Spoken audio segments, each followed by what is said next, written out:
मेरे विधानसभा में जल जीवन मिशन में इतना भ्रष्टाचार हुआ जिसकी कोई हद नहीं। पिछले 5 साल में कांग्रेस राज ने जनता से झूठ बोल के जो किसानों का कर्जा माफ करने के लिए कहा था, लेकिन 5 साल उन्होंने केवल कुर्सी की लड़ाई लड़ते रहे और जंगल राज मचता रहा।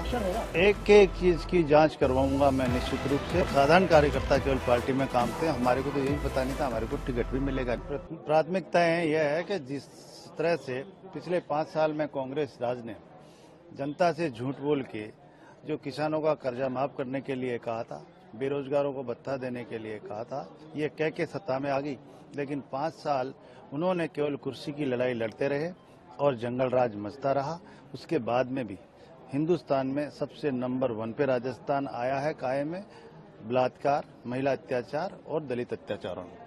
ये इनके कारनामे रहे हैं और भ्रष्टाचार की कोई सीमा नहीं है। हर विधायकों को इन्होंने पूरी छूट दे रखी थी। मेरे विधानसभा में जल जीवन मिशन में इतना भ्रष्टाचार हुआ जिसकी कोई हद नहीं।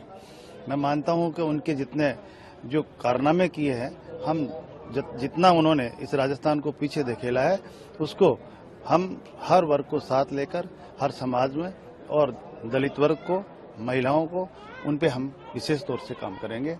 एक चीज की जांच करवाऊंगा मैं निश्चित रूप से, जितना क्योंकि हमारे माननीय प्रधानमंत्री जी मोदी जी का सपना था और उन्होंने वो करके दिखा रहे हैं। वो हर घर हिंदुस्तान में ऐसा नहीं बचे जहां पे शुद्ध पानी की टोटी नहीं पहुंचे। उनका सपना था और उस हिसाब से उन्होंने राजस्थान गवर्नमेंट में पैसा भेजा, लेकिन उस पैसा का सदुपयोग ये नहीं कर पा रहे। टाइम पे उन्होंने काम नहीं किया, काम किया है तो केवल भ्रष्टाचार का रूप दिया है।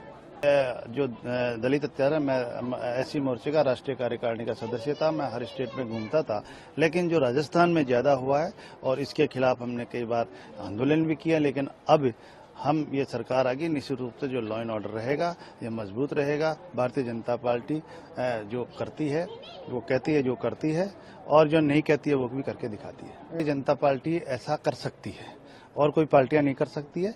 निश्चित रूप से हम साधारण कार्यकर्ता थे और साधारण कार्यकर्ता केवल पार्टी में काम थे, हमारे को तो ये भी पता नहीं था हमारे को टिकट भी मिलेगा नहीं, लेकिन पार्टी ने टिकट दिया और वो भी मेरी भाभी के तिये की बैठक में था। मैं मेरे गमी हो रखी थी घर में, लेकिन वहीं मुझे सूचना मिली।